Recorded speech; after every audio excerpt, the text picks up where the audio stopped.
Hey, stop what you're doing for just a second. I want to talk about a single sentence. It's just 25 words in English, and for 2,000 years, it's been called the heart of the Christian faith.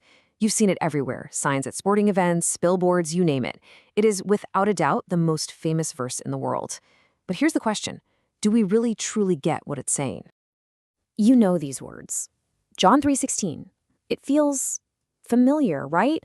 It's comforting, safe, kind of like a beautiful, polished stone you can hold in your hand. We think we've got it all figured out. I mean, what if, buried just beneath the surface of our comfortable English translation, there's a meaning so explosive, so absolutely radical, that it changes everything we thought we knew about God, about ourselves, about love itself? Well, that's exactly what we're about to find out. To unlock this thing, we have to become detectives. Our first step is just observation. We're going to look at the raw evidence of the text, setting aside all our assumptions, and we're going to ask one simple question. What does it actually say? So clue number one is the setting. You see, these words weren't shouted to a massive crowd. They were spoken in a secret, high-stakes meeting. You've got Jesus, this controversial teacher, and Nicodemus, a top-tier religious leader, a guy with everything to lose, meeting at night so no one sees them. Nicodemus is completely stuck on this idea Jesus just dropped on him, being born again. So everything Jesus says next, including John 3:16, is his explanation of that crazy world-altering idea. All right, now we move from observation to interpretation. This is where we crack the code. See, the original language here is Greek, and there are a few keywords that hold the combination to a reality so much deeper than our English translations can fully capture. This is where it gets really good. The verse starts, "For God so loved." Now, the Greek word here is not about affection or friendship, it's agape. And you have to understand agape isn't a feeling, it's an action. It's a love that gives, a love that serves, a love defined by pure sacrifice. And it has absolutely nothing to do with whether the object of that love deserves it. So who is the target of this powerful sacrificial love? The world. And the Greek word here is cosmos. Now, when the Apostle John uses the word cosmos, he doesn't just mean the planet or all the people. He's talking about the world system, a system that is organized in rebellion against God, hostile to his ways, and literally at war with its creator. Just let that sink in for a second. This is not God loving a beautiful, pristine creation that loves him back. This is God directing his active, sacrificial, agape love toward the very system that has shaken its fist in his face. It's God loving his enemy. Okay, let's try reading that first part again with this new understanding. For God so sacrificially loved the hostile, rebellious world. Do you feel that? Suddenly the verse isn't sentimental. It's shocking. It's scandalous. It's an almost incomprehensible kind of love. And how did God prove this love? That he gave his only begotten son. The Greek word for only begotten is monogenes. It literally means one of a kind or unique in his class. This isn't just about being the only one. It means he is utterly unique, totally one of a kind, and completely irreplaceable. This shows us the staggering cost of the gift. The gift God gave to save his enemies wasn't some third-party messenger or an angel he could just create. No, it was his very heart, the Son, who is unique in all of existence. To give the monogenes is to give absolutely everything. Okay, let's keep building this out. For God so sacrificially loved the hostile, rebellious world that he gave his one-of-a-kind, irreplaceable Son. You can feel the weight of this sentence just growing and growing. So what's the response required for this incredible gift?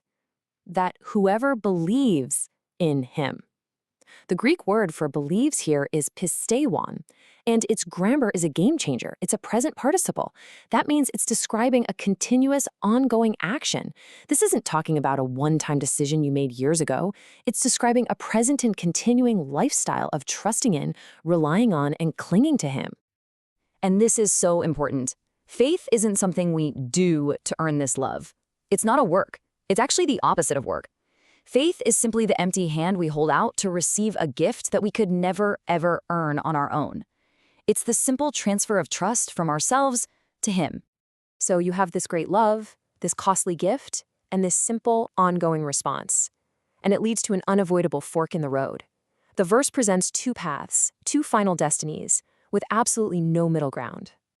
The verse says, "The one who keeps on believing should not perish, but have everlasting life."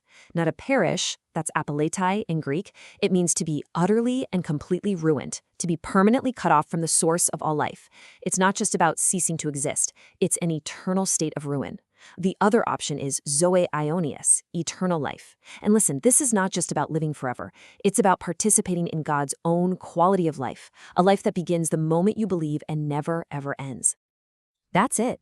According to the most famous verse in the Bible, there are only two possibilities: ruin or God's own life, perishing or eternal life. It's a stark binary choice, and it's presented as the direct outcome of God's incredible love.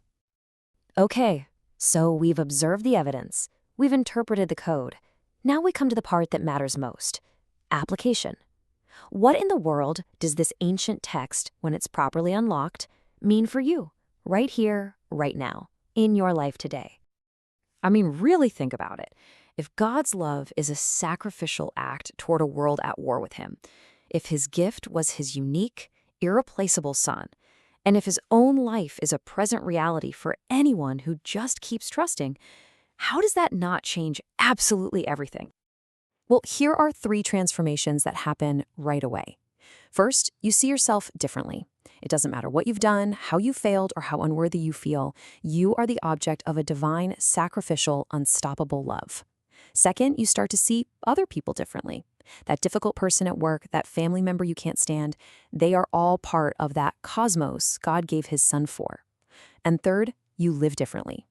The verse says you have eternal life, right now. It's a present possession, which means you can live today with a security and a purpose that not even death can shake. See, this unlocked verse completely rewrites your reality. Your core identity is no longer failure or anxious or not good enough. Your fundamental identity is beloved. And your mission, flowing out of that new identity, is to share that same kind of love with the unloved world around you. And your life, right now, this very moment, is defined by its eternal quality, not by its temporary problems. In the end, we see it. John 3:16 isn't some quaint, familiar verse to put on a coffee mug. It's not a destination we finally arrive at. It's a doorway into the shocking, scandalous, and life-changing reality of the love of God. And the only question left is whether or not you'll walk through it.